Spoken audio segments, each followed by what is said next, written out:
पितरदेवताय नमः। ओम श्री गणेश देवताय नमः। ओम श्री कुलदेवताय नमः। ओम श्री गुरुदेवताय नमः। ओम सर्वश्री इष्टलिंग देवताय नमो नमः। शिवशरणार्थ मित्रांनो, मी कडाप्पा परत एकदा आपल्यासमोर हजर आहे। माझ्या धर्मकरम चॅनलमध्ये आपले सहर्ष स्वागत करीत आहे।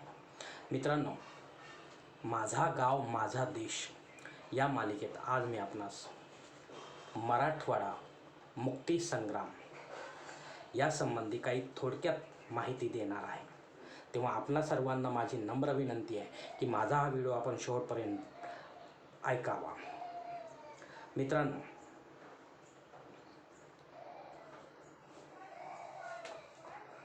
आपला भारत देश 15 ऑगस्ट 1947 रोजी स्वतंत्र झाला, पण त्या काळात संपूर्ण देश विविध संस्थानाच्या सत्तेखाली दबलेला होता। अंतर्गत एकूण 565 संस्थाने आपल्या भारत देशात आहेत। यातील केवळ 3 महत्त्वाच्या संस्थानांनी स्वतंत्र भारत देशात सामील होण्यास नकार दिला होता। मित्रांनो, यात महत्त्वाचे आहेत हैदराबाद, काश्मीर व जुनागड हे 3 संस्थान आहेत। या संस्थानांचा समावेश आपल्या स्वतंत्र भारतामध्ये झालेला होता। हैदराबाद संस्थानावर निजामांचे राज्य होते। सन 1724 ते 1948 पर्यंत मित्रांनो, स्वामी रामानंद तीर्थ यांनी पुढाकार घेऊन हैदराबाद संस्थानास स्वतंत्र भारतात सामील होण्याचा इशारा दिला होता। या संस्थानाची लोकसंख्या साधारण 1.5 कोटीच्या वर होती। या संस्थानात तेलंगणा, मराठवाडा, कर्नाटकचा थोडासा भाग किंवा विदर्भाचाही थोडासा भाग इतके भाग यामध्ये येत होते। संग्राम सुरू होताच कासिम रजवी या निजाम सेनापतीने जनतेवर अत्याचार करण्यास सुरुवात केली। या संग्रामाला आणखी नेते काही सामील झाले। गावोगावचे संग्राम सर्वत्र पेटून उठायला सुरुवात झाली। मित्रांनो, आपल्यावर होणारे अत्याचार सहन न करता त्याचा सामना करण्यास सज्ज झाले दिगंबरराव बिंदू, गोविंदभाई श्रॉफ, रवी नारायण रेड्डी, देवीसिंग चौहान, भाऊसाहेब वैशंपायन, शंकरसिंग नाईक, विजयेंद्र काबरा, बाबासाहेब परांजपे असे अनेक स्वातंत्र्यवीर पुढे आले। मित्रांनो, निजाम पंतप्रधानाला विरोध करण्यासाठी, त्यांना रोखण्यासाठी पूल उडवणारे काशीनाथ कुलकर्णी पुढे आले। धोपटेश्वर गावचा दगडाबाई शेळके या महिला रोहिल्यांना सतावणे, बीडचे विठ्ठलराव काटकर, लातूरचे हरिश्चंद्र जाधवांनी पोलीस ठाणे उडवले होते। नळदुर्ग किल्ला सर करणार जनार्दन होर्टीकर, परभणीमध्ये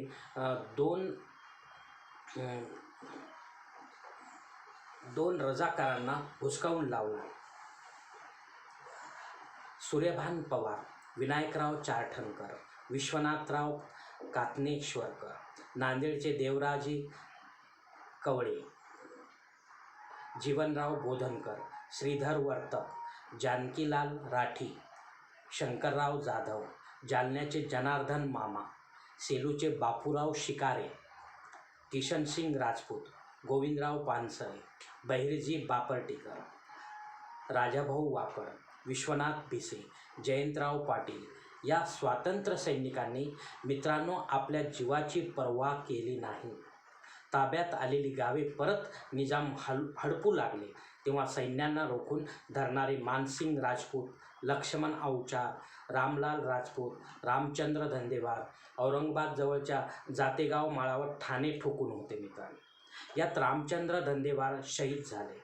निजाम सरकार अत्याचार करतच होते। मित्रांनो, 13 सप्टेंबर 1948 रोजी पोलीस ॲक्शन सुरू झाली। मित्रांनो, अखेर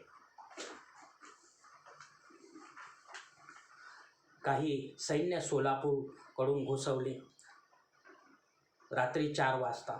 यात नळदुर्ग, तुळजापूर, परभणी ते मणीगड, कनेरगाव इत्यादी ताब्यात घेतले। 40 गावाकडून काही घुसवल्या गेले सैन्य। या आलेल्या तुकडीने दौलताबाद, बुलढाणाकडचा तुकडीने जालना ताब्यात घेतला। वरंगळ व बिदर विमानतळावर भारतीय फौजांनी हल्ला करून ताब्यात घेतले. 17 सप्टेंबरला फौजा औरंगाबाद पार करून पुढे सरकत गेल्या. तर अशा म्हणजे 4-5 ठिकाणांमधून घुसवल्या गेले सैन्य.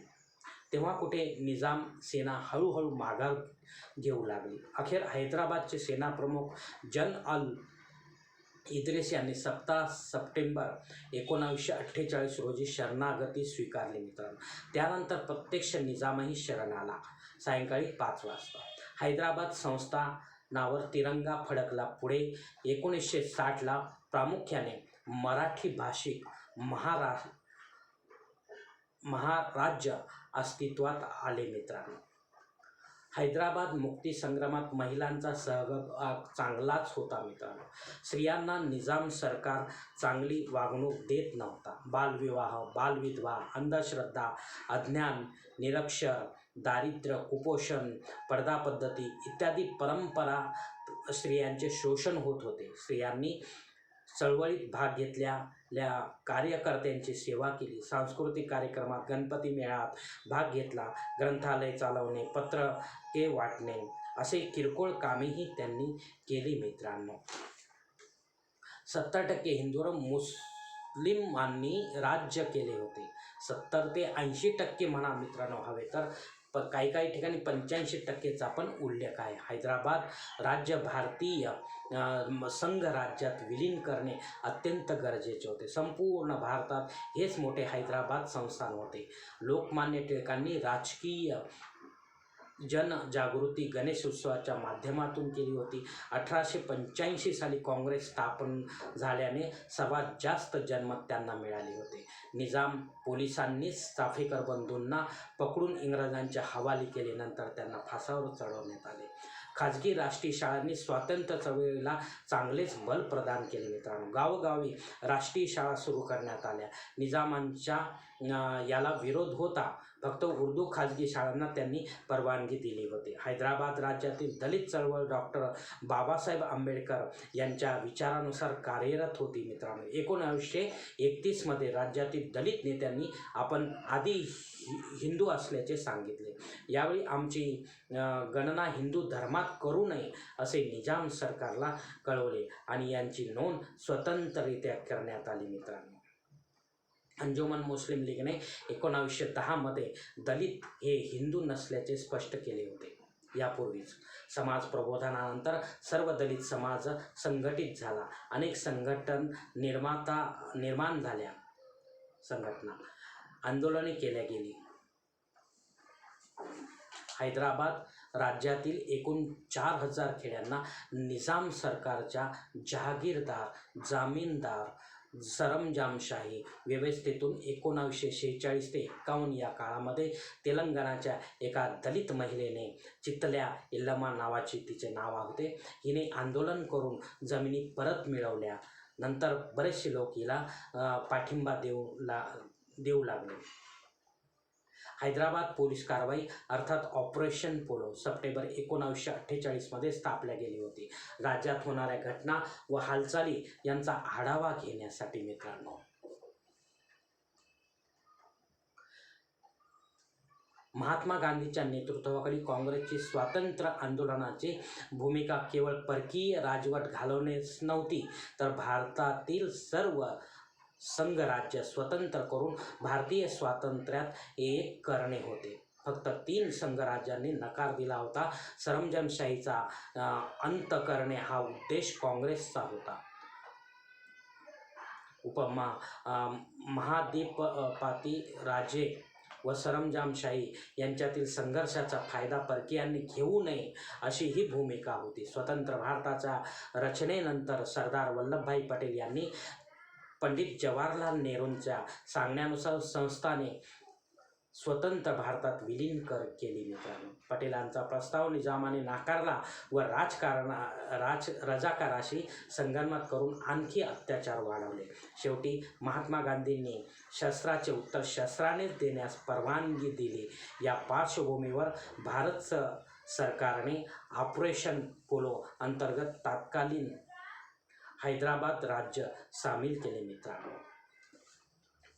महिलांमध्ये आशाताई वाघमारे होत्या, सुशीला बाई दिवाण, पानकुंवर कोटेचा, सुलोचनाबाई बोधनकर, कावेरीबाई, गोदावरीबाई, लताबाई, उषा पांगुरीबाई, गीताबाई चारठणकर, प्रतिभाताई वैंशपायन, दगडाबाई शेळके, तारा परांजपे, करुणा चौधरी, शकुंतला राजे इत्यादी महिलांचा स्वतंत्र संग्रामात सहभाग होता मित्रांनो. मराठवाडा मुक्ती संग्रामाचे नेतृत्व करणारे स्वामी रामानंद तीर्थ उर्फ व्यंकटेश भगवानराव खेडगीकर 3 ऑक्टोबर 1903 साली जन्मले होते मित्रांनो. संन्यासी होते. सिंदगी जिल्हा विजापूर. शिक्षण यांचे सोलापूरचे सरकारी शाळेत झाले होते. जिल्हा उस्मानाबाद हिप्परगा गावी गुरुकुलात ते कार्यरत होते मित्रांनो. 1930 मध्ये स्वामी नारायण तीर्थ यांनी व्यंकटेशाला मंत्रदीक्षा दिली व त्यांचे नामकरण स्वामी रामानंद तीर्थ करण्यात आले मित्रांनो. त्यांनी हैदराबाद राज्य काँग्रेसची स्थापना केली होती. हिंदू धर्मसभा, आर्य समाज, वंदे मातरम व काँग्रेसने आंदोलने केली मित्रांनो. भारतीय स्वातंत्र्य लढ्यापेक्षा मराठवाडा मुक्ती संग्राम अधिक सशक्त तीव्र होता मित्रांनो. 13 महिन्यांचा संघर्ष निजाम गेला नसता तर आजचा भारताचा नकाशा आज दिसतो तसा नसला नसता मित्रांनो. कदाचित आपण पारतंत्र्यातच राहणार होतो. हैदराबाद सत्याग्रह आर्य समाज व हिंदू महासभेने घडवून आणला मित्रांनो. रजाकार एक खाजगी सेना तयार केली होती निजाम सरकार टिकून राहण्यासाठी. रजाकारांना हैदराबाद राज्य पाकिस्तानला जोडायचे होते. लष्करी कारवाईने रजाकाराचा खात्मा करून कासिम रजवी पकडले, कारागृहात ठेवले. शरण आल्याने पाकिस्तानात तो परत निघून गेला मित्रांनो. पाठवले त्याला. निजाम जगातील सर्वात गर्भश्रीमंत माणूस होता मित्रांनो. स्वतःची रेल्वे सेवा, डाकघर, विमान व्यवस्था, जहाज व्यवस्था, 22,000 फौजीमध्ये पठाण, रोहिले, मनिहार, अरब सैन्य होते. निजाम सरकार घालवण्याचे याही अगोदर अनेक वेळा प्रयत्न झाले मित्रांनो, पण 1948 मध्ये कम्युनिस्ट पार्टी संघटनेने निजामाला हादरवले होते. प्रथमतः हजारो लाखोपर्यंत निजाम व भारताचे सैन्य मारले गेले. या संग्रामात मुस्लिम रजाकार, हिंदू रजाकार, कम्युनिस्ट रजाकार व काँग्रेस रजाकार, कॅप्टन पांडुरंगाने काँग्रेस व कम्युनिस्टांना गद्दार ठरवले होते मित्रांनो, ज्यांनी हिंसा करून लोकांना निजामाविरुद्ध प्रोत्साहित केले होते. निजामाचा राजवंश सुन्नी मुस्लिम होता मित्रांनो. 85% हिंदू संस्थान भाषा उर्दू, मराठी, तेलुगू, कन्नड भाषा फक्त 4थीपर्यंतच होत्या. त्यापुढे सर्व उर्दू माध्यम शिक्षण होते मित्रांनो. नोकरी व उच्चपदे मुस्लिमांसाठी होत्या. तालुका, जिल्हा येथे शाळा, पदवी फक्त हैदराबादमध्येच होती शाळा मित्रांनो, कॉलेज. उस्मानिया विद्यापीठाची स्थापना 1918 मध्ये केल्या गेली मित्रांनो. याच उद्देशाने सर्व काही सरकारच्या परवानगीशिवाय करता येत नव्हते मित्रांनो. बंधने होती. कुठेही मिरवणुका काढायचे, कुठेही काही कार्यक्रम करायचे, धार्मिक असो वा राजकीय असो, सामाजिक असो, तर सरकारची परवानगी घेतल्याशिवाय काहीच करता येत नव्हते मित्रांनो. मराठवाडा प्रदेश गोदावरी नदीच्या खोऱ्यात वसलेला आसपास आहे मित्रांनो.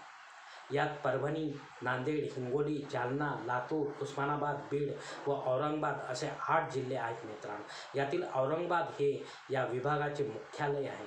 शेती, व्यवसाय, उद्योग, शिक्षण व पर्यटनाची मुख्य केंद्र आहेत मित्रांनो. संतांची भूमी म्हणजे हा महाराष्ट्रातही मराठवाडा अग्रेसर आहे मित्रांनो. प्राचीन काळी मौर्य, नंतर सातवाहन राजा, नंतर इस्लामी राजवट 1724 पासून निजामांची सत्ता होती.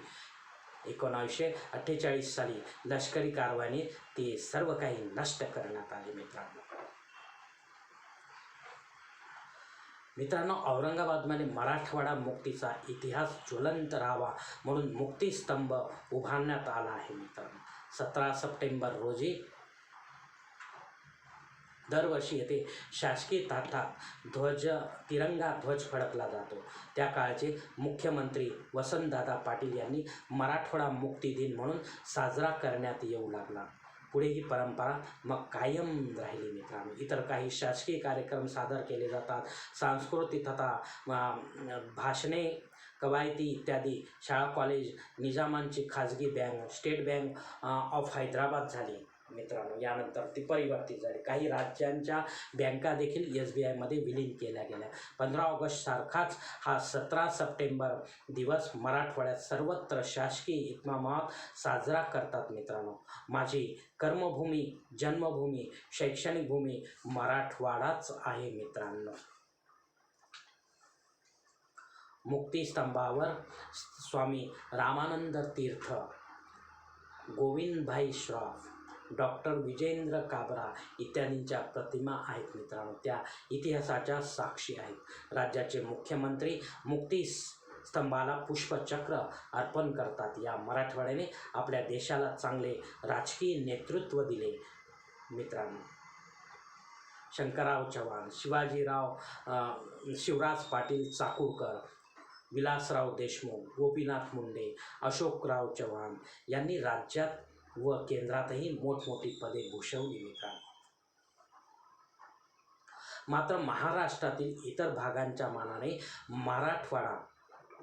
आपला मराठवाडा नेहमीच सर्वच क्षेत्रात मागासलेला दिसतो मित्रांनो.